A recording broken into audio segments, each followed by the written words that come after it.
The Yuqing in the sun was in the deserted land, as if she had covered this broken village with a thin layer of gold. Alves Xingyan squatted under the crooked neck tree that was about to die at the entrance of the village, holding a shiny wooden stick in his hand, his eyes drifting towards the horizon far away. There, the cracks in the sky were like wounds torn by something, and were filled with an indescribable purple-black light. The old people in the village said that it was the power of chaos that was invading the world, and he would have swallowed the land of Terravis cleanly. "Hey, Alves! What are you thinking about again? If you don't go to the field to help, your father will have to use a stick to beat you again." A rough voice came from behind, breaking his thoughts. When I looked back, it was Tom, a disciple of the iron craftsman in the village. He was covered in mud and was carrying a broken iron horn and smiling with yellow teeth. Alves curled his lips, stood up and patted the soil on his butt, muttering, "What's the point of helping? No matter how much food you eat, you still can't afford the tax. The village is still like a half-dead person. Instead of being exhausted in the fields, I might as well go to the mountains to pick up some wild fruits, at least to fill my stomach." Tom laughed and shook his head, "Just be stubborn. But seriously, the mountains are not safe recently. I heard that there are wild animals, and there are a few strange shadows from outside. Don't really run to die." Alves held his shoulders and didn't take this seriously. He grew up in this broken village since he was young. The roads in the mountains were so right that they could walk with their eyes. There were mostly wild wolves on the top, and they could scare away with a stick. As for shadow, 80% of those outsiders said nonsense after drinking too much. He snatched his hand, and had to talk to Tom again, and turned toward the small hill behind the village. This hillside is the only place on the edge of the village that is still a bit green. Although the plants and trees are sparse, you can occasionally find a few sour wild fruits that can hardly fill your stomach. Alves walked up the familiar path, the smell of soil and leaves filled him with a little better. He liked to be alone since he was a child. His life in the village was suffocating. His father at home was just drinking and he was stingy. His mother had long died of illness. All he left was a broken scarf, and it was the only thing he could use to keep warm. When we reached the hillside, the sun was about to sink, and the cracks on the sky looked even more shattered. Alves stopped, squinted his eyes and looked at the unremarkable light, and a sudden inexplicable uneasiness surged in his heart. "I can't tell this feeling, it's like someone staring at him secretly, making his neck buzzing." He snatched his head, muttered to make himself more attentive, and continued to move forward. At this moment, a light click sound suddenly came from under my feet, as if something had been broken. Alves looked down and found a small piece of black stone in the soil beside his foot, with a smooth surface as if it had been polished, and there was a faint light. He was stunned for a moment, squatted down and used his hands to slid the soil around him. He found that the stone was not big, only the size of a fist, and it was extremely heavy. When he picked it up, his palms were inflamed. "What's this thing? It doesn't look like an ordinary stone." Alves looked at the thing with his eyebrows turned over and turned. There are some strange patterns on the surface of the stone, like some ancient runes, but not like the talisman spells used by the priests in the village. He was curious, so he simply wiped the mud on the stone with the corner of his clothes. As a result, a burning energy suddenly emerged from the stone and penetrated his palms into his body. "Ah!" Alves screamed in pain, his hand shook and the stone almost fell to the ground. He felt his blood as if it was ignited, his whole body was burning, and his brain was even buzzing. There were even some blurry pictures in front of him, the starry sky without any side. 7 huge figures stood in the air, each holding an object emitting terrifying power in his hands. He wanted to see it clearly, but the picture suddenly shattered, and only a low and old voice was left in his ears, "The core of the stars, wake up, the fate." The sound came to an abrupt end, and Alves suddenly returned to his senses, realizing that he was sweating heavily, holding the stone with both hands trembling. He gasped heavily, his heart beat as if he was beating a drum. The feeling just now was too real, as if someone had forced the screens into his brain. He looked down at the stone and found that the light on its surface had dimmed, but the patterns seemed to have come alive, flowing slowly. What the hell is this? Elvis swallowed, fearing and curious. He knew that this thing was absolutely not simple, but he couldn't throw it away. He hesitated for a long time and stuffed it into the old cloth bag, intending to go back to ask the priest in the village. On the way down the mountain, his mind was in a mess, always feeling that what just happened was like a dream. But the weight of the cloth bag in his hand reminded him that all of this was real. Just as he reached the village entrance, a sudden burst of urgent horse hoof sounds came from afar, accompanied by the panicked shouts of the villagers. Elvis was stunned, looked up, and saw a team of fully armed knights charging towards the village, with a flag on the horsebacks embroidered with a roaring black wolf, looking menacing, as if they were coming to cause trouble. "Hurry and hide. It's the Black Abyss people." Tom's voice came from not far away, with obvious panic. Elvis's heart tightened, although he didn't know who these people were, but from the villagers' reactions, they were clearly not good news. He didn't think much, turned around and ran towards the small alley behind the village, planning to hide first and then talk. But before he could run a few steps, a cold voice suddenly rang out from behind, "Stop. That boy, what are you holding in your hand?" Elvis's heart skipped a beat, turned his head to look, and saw a man in black heavy armor riding on a horse, staring coldly at him. That man's face had a long scar, his eyes sharp as if to see through him, and the aura he emitted made it hard to breathe. The knights behind him all reined in their horses and drew their weapons in unison. Nothing, just an old cloth bag." Elvis answered with a stiff face, but his hand subconsciously gripped the cloth bag tightly. That man narrowed his eyes, and a cold smile tugged at the corner of his mouth. "An old cloth bag? Then open it and let me see. If you dare to lie, I won't mind chopping off your hand." Elvis cursed in his heart, but didn't dare show any dissatisfaction on his face. He knew he couldn't outrun these people, and resisting would be suicide, so he could only grit his teeth and slowly untie the cloth bag, revealing the black stone inside. At the moment the stone was revealed, that man's pupils suddenly contracted, and a trace of disbelief flashed across his face. "The core of the stars, it's actually in the hands of a useless person like you?" The man muttered in a low voice, then burst into laughter, his voice full of greed and excitement. "Boy, hand over the thing, and I can spare your life. Otherwise, today the entire village will have to pay for your foolishness." Elvis's mind buzzed, although he didn't know why this stone was called the core of the stars, but from that man's reaction, it was obviously an extraordinary treasure.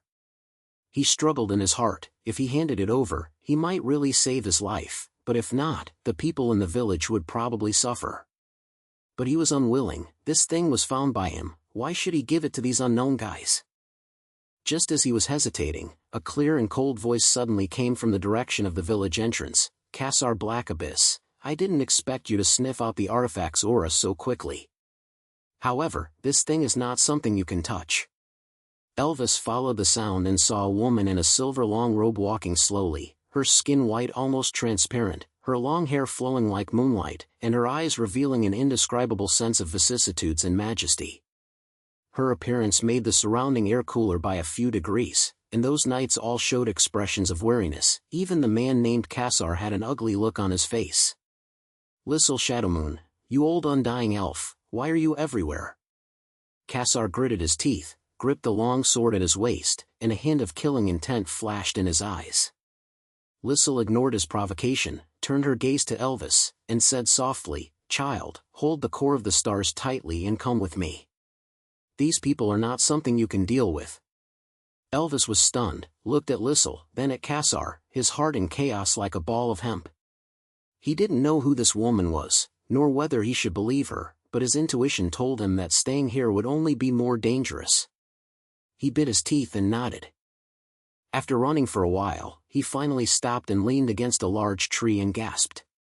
The surroundings were terrifyingly quiet, with only the sound and the low growl of the remote beast.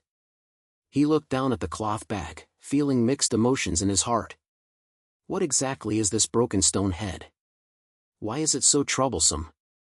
And that Lissel, who is she and why did she help herself? Just as he was thinking about it, a slight sound of footsteps suddenly came from the tree forest, accompanied by a light smile, it seems that you are running faster than I imagined. Elvis raised his head suddenly and saw a woman in a gray cloak walking out of the tree shadow, with a thin piece of gauze covering her face, revealing only a pair of sly eyes. She looked at Elvis, with a few words in her language, "The holder of the core of the stars, my first meeting is Nora Phantom. Next, you have to hear me, otherwise, you may not be able to save your life." Elvis felt nervous, and his hands held the cloth bag in a conscious way, staring at the woman who called Nora's phantom in front of him, all with questions in his brain. What happened this day was already amazing. First, he accidentally caught a stone head that would burn his hands, and then was chased by a vicious kid who helped the evil spirit to kill him. Then a mysterious spiritual woman came out to save the scene. Now a guy with his face was coming, and his temperament was so inappropriate. He gasped, stood up straight, and asked vigilantly, "Who are you? How do you know about this stone? Also, what do you want to fuck?" Nora smiled lightly, and the sound was as crisp as a raging wind, which made people feel a little hairy. She walked closer, with a pair of delicate hands exposed under her cloak, and her fingertips knocked on her chin as if she was looking at something strange. "Don't be nervous, boy. I'm not here to take your things, on the contrary, I'm here to help you. The core of the stars is not something that can be run around. You are like a child holding a gold piece, and you're inconvenient to go anywhere." Elvis glanced, took a step back, half a step back, and said unhappily, "Help me? Why is it so fake when you hear it? The one named Liesel just said he wanted to help me, but I was still chased like a dog. What are you guys' ideas?" Noira was savoring his voice, and his language was helpless. "Liesel's old antique is a little tough, but she is not bad at all. However, she has limited help to you, but she has a lot of troubles that she can't solve. And She put it on, her eyes slimly. "I can tell you more about the secrets of the core of the stars, and even teach you how to use it so that you won't be slaughtered by someone as a fat sheep." Elvis was stunned for a moment and his heart was thrust. This woman's words sound quite tempting, but he is not a fool, so how can he have a good thing about losing his breasts in the sky? Besides, her mysterious appearance doesn't look like a good person no matter how mysterious she looks. He gritted his teeth and said in a low voice, "Why do I trust you? Wani, are you from the guy named Castle who comes to hand me over the things?" Noira seemed to hear something funny, covered her mouth and laughed, making Elvis's face dark. She finally stopped laughing and said, "Don't worry, the guy with Castle and I, who only has muscles in my brain, is not the same person. He wants the core of the stars to be a new god, to govern the world, and it's boring to death. And my goal is not that vulgar." When she said this, her voice lowered, with a meaningful look, "I just want to change some, the fate of death is over." Elvis heard that there was a mist in the clouds, and he only knew that he was a nuisance manufacturer now and was targeted by others wherever he went. He was about to ask something more, but suddenly a low horn sound came from a distance, followed by the collision of horse hoof sounds and weapons, and he heard it from here. His face changed, and Lima squatted down and hid behind the tree, and cursed, "No, is it coming again? Why are these people like dog skin cream and medicine, and they can't even get rid of them?" Noira didn't look nervous. He heard it from his ear and said lightly, "It seems that Castle has not planned to let you go. I guess he has followed you here. But don't panic, with me here, they can't find you," she said, taking out a small piece of transparent crystal from her cloak, and pinching it lightly. The crystal emitted a faint light. The air around the back seemed to be distorted by something, and the sound and light in the forest became blurred. Elvis was stunned and couldn't help asking, "What is this? Magic?" Noira glanced at him and said casually, "That's right, it's just a little guy who can hide our breath in traffic at a time. But the time is not long, so we have to take advantage of the road and leave this forest."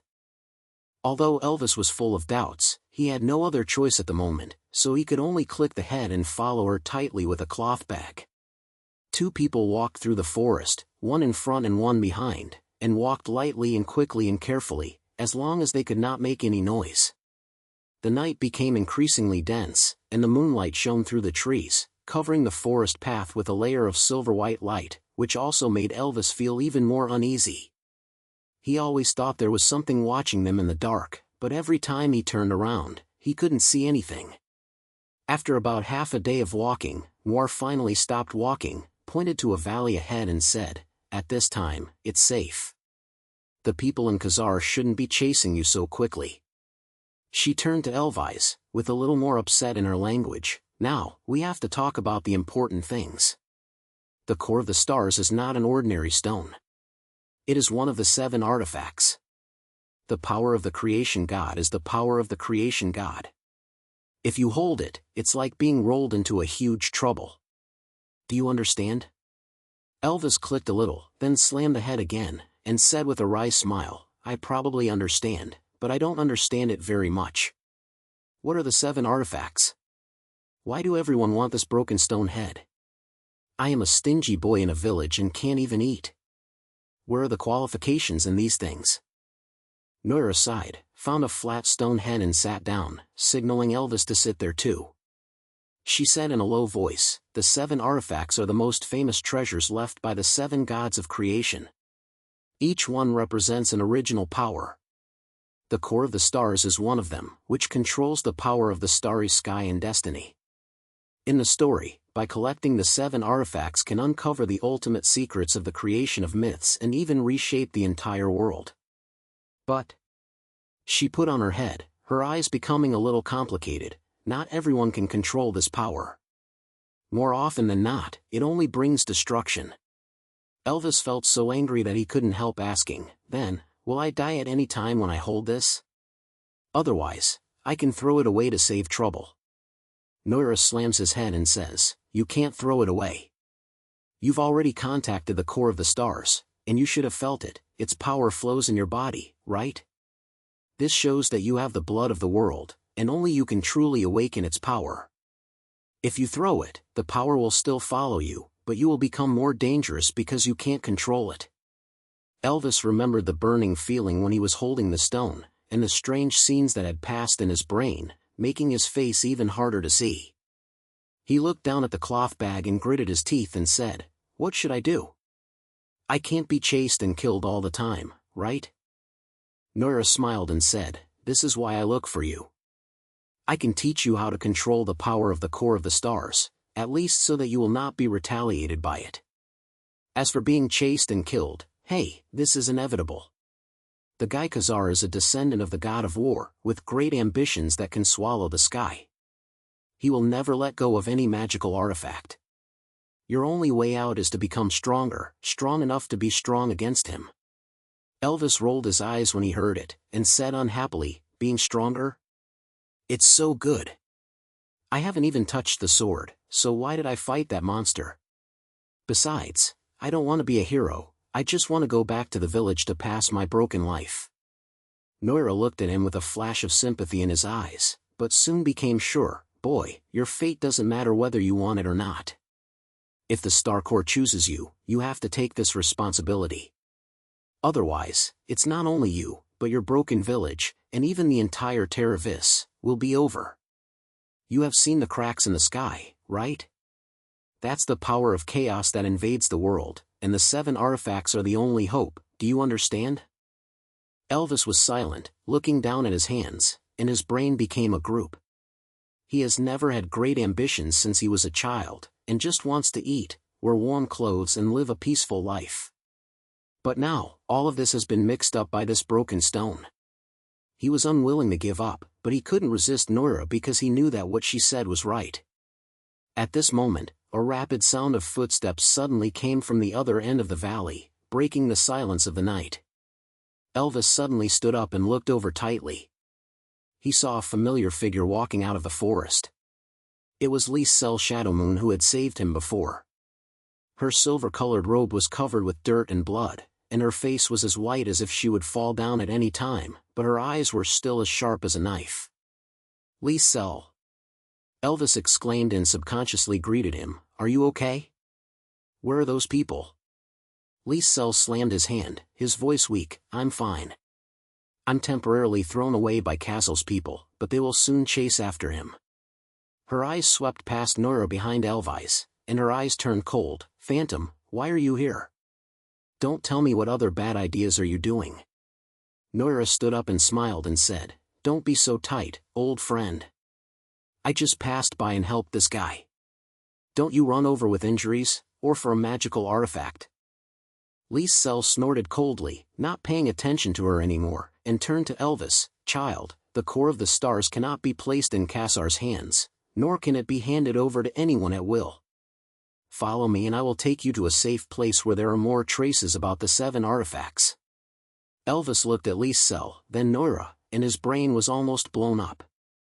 These 2 people were more mysterious than the other, and they all seemed to be true, but no one dared to believe it completely. He gritted his teeth and asked, "Can you stop complaining? Tell me directly, what should I do next? Where to go? What to do?" Lee Sel was about to open her mouth, and Noira said first, "You can go anywhere, but you have to survive first. The people in Kassar will arrive immediately, and we don't have time to stop. I know that a place that can escape their followers can also help you learn the ability to save your life. Lee Sel, why don't you come together? Save the slap of a fight and feel tired like a dog." Lee Sel looked at his eyebrows, obviously not like Noira's temperament, but he didn't retort, just said coldly, "Okay, but only if you don't play with flowers. Elvis, follow us and don't fall in love." Elvis clicked a little, and although he was still in his heart, at least there were 2 people who looked quite bad now, who were always better than him. So the 3 of them stopped talking and quickly packed up their things and walked towards the depths of the valley. As the night became deeper and deeper, the smoke in the valley became increasingly heavy, as if it had covered the land with a mysterious face. Elvis followed behind the 2, his feet a little heavy, and the cloth bag in his hands seemed to weigh 1,000 pounds, making him breathless. He didn't know what was waiting for him, nor did he know where this road would go, but he felt that his fate had changed. They walked through the valley and came to a secret mountain path, with high cliffs on both sides, like natural barriers that completely blocked the sounds of the outside world. Noira walked in the front and looked back at Elvis from time to time, as if he was afraid that he would fall. Lee Sel said nothing, his eyes were always looking around with vigilance, as if he was ready to face the sudden situation at any time.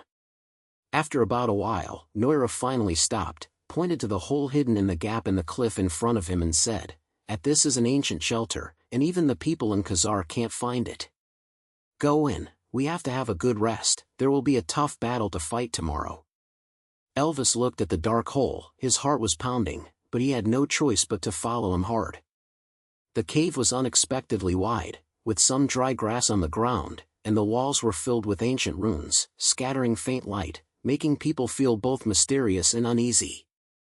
Lee Sel lit a small bonfire, and the fire reflected the faces of the 3 people, and the atmosphere was a bit heavy. Elvis sat down on his legs and couldn't help asking, "What's the matter with you? Why do you seem to have known each other for a long time?" Noir glanced at Lee Sel and smiled and said, "Old acquaintance, I had sex with several major events that year, but later I had disagreements in my ideas and went their own way." "Right, old antique?" Lee Sel ignored her comments and said lightly, "The past is not important, what matters is now. Elvis, the power of the star core is very dangerous, you must learn to control it, otherwise it will swallow you. Tomorrow, I will teach you some basic magic skills that will at least prevent you from being hurt by it." Elvis clicked a little, and although he was still nervous, he had at least some direction. He looked down at the cloth bag and murmured, "I hope I can hold it." The flames swayed, and the atmosphere in the cave calmed down. Elvis leaned against the wall of the hole, closed his eyes, and his brain was full of today's experience. He knew that this was just the beginning, and the next path would only be more difficult. But no matter what, he had to grit his teeth and rush it, because he had no way out. The night was dark, and a low growl came from the valley far away, as if something was experiencing in the dark. Elvis suddenly opened his eyes, his heart tightened, but there were only the crackling sound of the bonfire and the breathing sound of the 2 people around him. He slammed his head, told him that he was wrong, and then closed his eyes and tried to capture this short and simple inning. The night was as dark as ink, and the bonfire in the cave had burned to a few faint mars, and occasionally there were light crackling sounds. Elvis leaned against the cold walls and closed his eyes, but his brain did not stop for a moment, which was a ridiculous thing that had been going through these few months.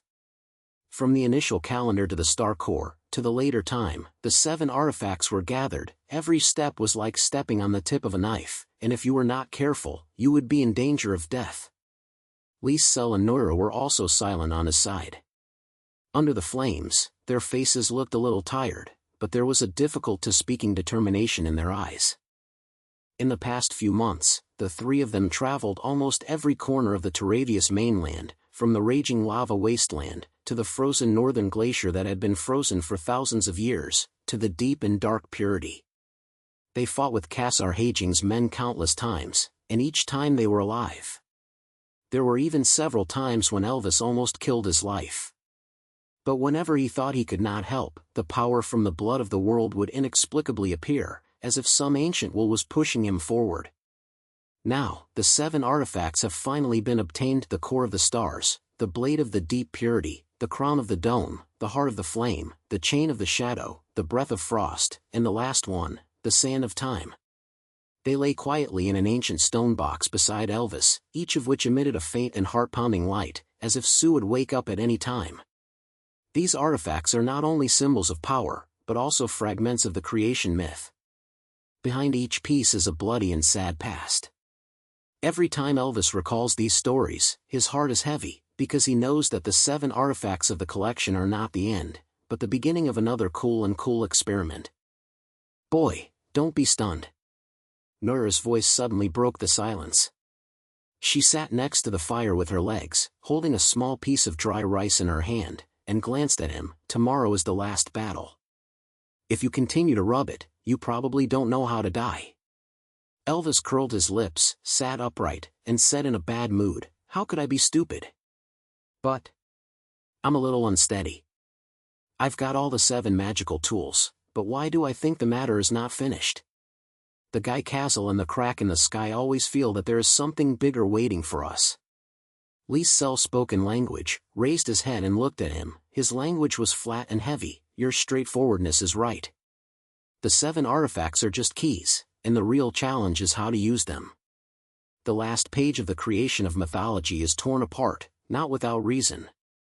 The fall of those gods is not a simple betrayal, but a manipulated by some older and more terrifying existence. The artifacts gather only awaken that existence." Alves heard the back of his neck slammed and couldn't help asking, "What exists? Something is even more harmful than the god of creation? Then what are we going to do with? Just throw the artifact and run away?" Noira snorted and shook his head. "Run? Where to go? You have also seen the cracks in the sky. The power of chaos has long begun to invade Terravis, and no matter how far you run, you can't hide. The only way is to face it directly, seal it with the power of the 7 artifacts, or simply destroy it." "Remain it?" Alves widened his eyes. "Didn't you say that this thing might be the root of the world or something? If it is destroyed, wouldn't Terravis have to be done?" Cell was silent for a moment and said in a low voice, "This is exactly the decision we must make. The power of the 7 artifacts can reshape the world and destroy everything. Choosing to be a new god of creation, or perhaps it can temporarily suppress chaos, but this is just a delay of the end of the world and cannot truly solve the problem. And breaking the shackles of fate and destroying that existence may allow the world to return to true freedom. The price is that no one knows what the outcome will be." Alves heard his brain buzzing, and these words sounded more mysterious than the other, but he knew that this was no joke. He looked down at the stone box, and the light of the artifact inside was flashing and dark, as if he could feel his hesitation. He gritted his teeth and muttered, "What about you? What about you? What are you going to do? I'll really let me carry it alone, right?" Noira smiled and said with a smile, "As for me, of course, it's for you to the end. After all, I don't want to see the world be over, otherwise I'll be in vain for so long. As for Cell, hey, old antique, you won't run away, right?" Cell glanced at her coldly, not paying attention to her pick, but said to Alves, "I will accompany you to the end.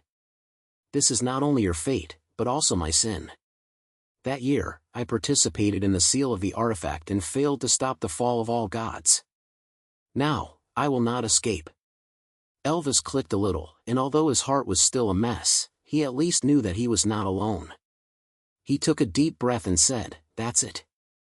Tomorrow, we will try the core of the crack, no matter what the result is." The night became darker, and the three people in the cave stopped talking, each closing their eyes to prepare for the coming battle. Although Elvis closed his eyes, his heart seemed to be burning with fire, which made him unable to sleep. He knew that everything tomorrow might change the fate of Terravis, or it might turn everything into existence. A piece of fish turned pale in the sky, and the three of them packed their bags and left the refuge. Their destination is the core of the rift in the sky, the Wild of Heaven located at the center of the mainland of Terravis. That is where the Creator God first descended, and it is also the source of the most intensive power of chaos. In the story, only there can the power of the 7 artifacts be completely awakened. Along the way, a pressure set was filled with the air, and the cracks in the sky became increasingly brighter and the purple-black light covered almost half of the sky, as if it would collapse at any time.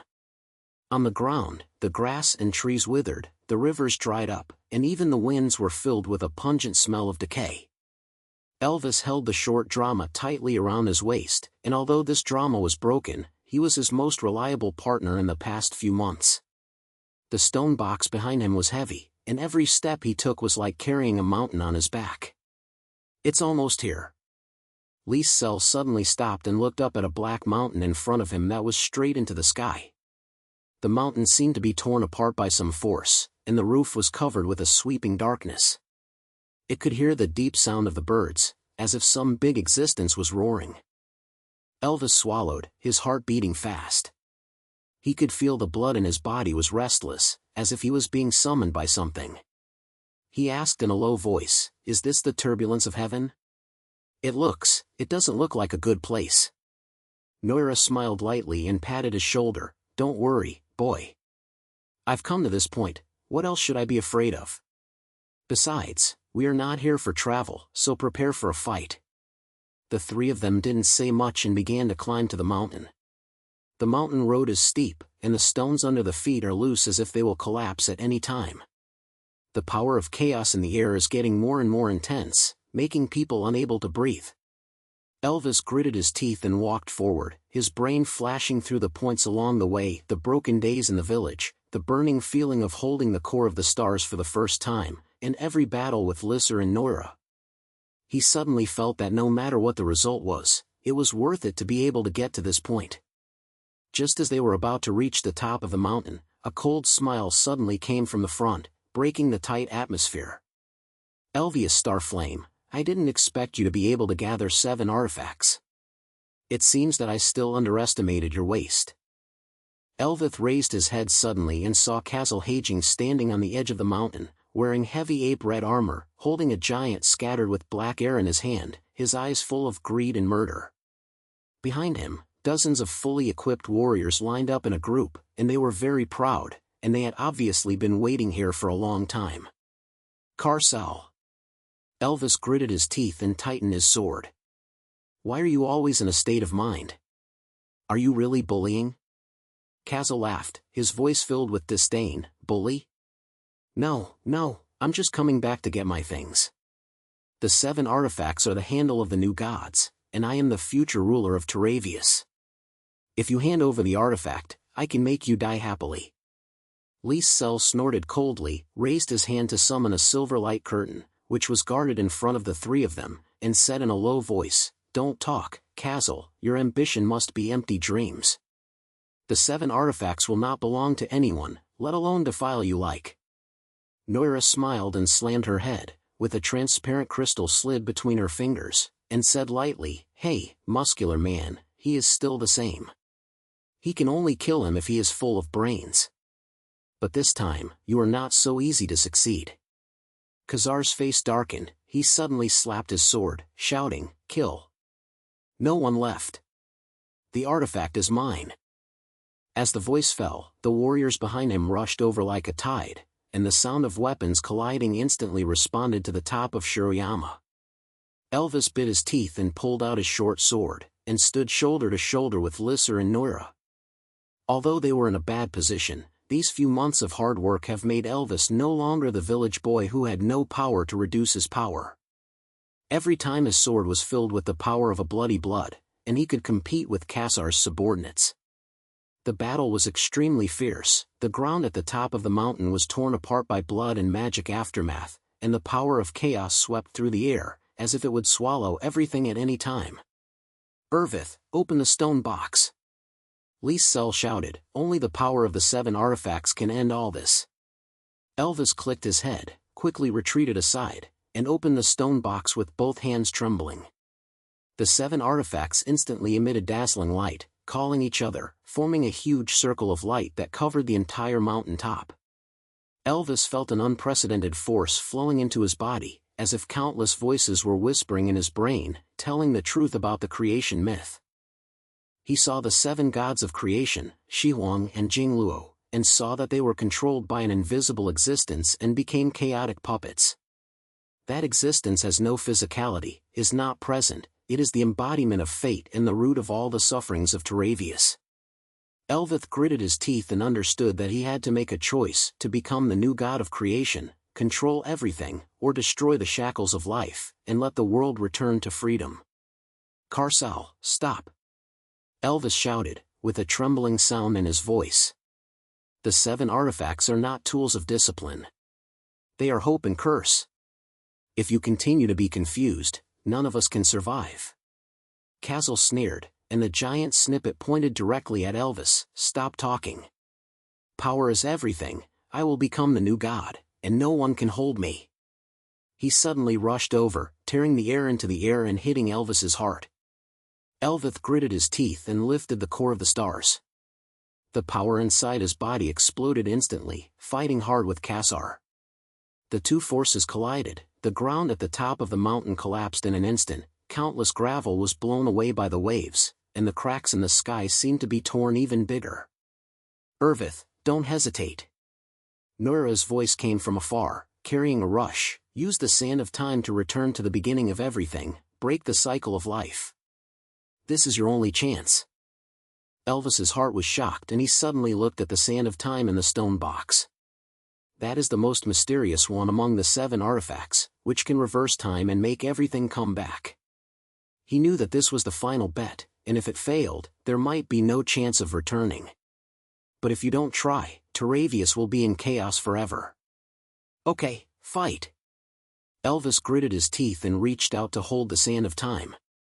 In an instant, a warm and tingling force penetrated into his body, and countless scenes flashed in front of him: the old hut in the village, the scene of meeting Lisser and Noira for the first time, and every life and DEA fight along the way. Time was twisting around him, and the battle of the purity of heaven seemed to be frozen, and even Khazar's sword stopped in midair.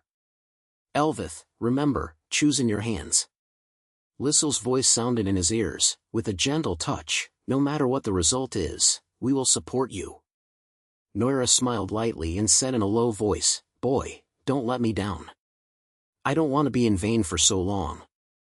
Elvis clicked his head, closed his eyes, and injected all the power into the sand of time. The light was shining brightly, and the entire sky was covered in a golden fog of light. Time began to flow backwards and space began to reorganize. He felt his consciousness being pulled into a blind empty space, and only the low voice of the horns remained in his ears, like the fateful throne was moving slowly. When he opened his eyes again, he found himself standing under a starry sky without a trace, with the shadows of the 7 creation gods surround him, with their eyes observing him in confusion. Elvis knew that this was the final trial and his chance to change everything. He clenched his fists and was ready to face the trial of his fate. No matter what the result was, he would not retreat. In the depths of the starry sky, a low voice burst into a sudden burst of sound, like a call from the far away, carrying endless sacrificial and dignified.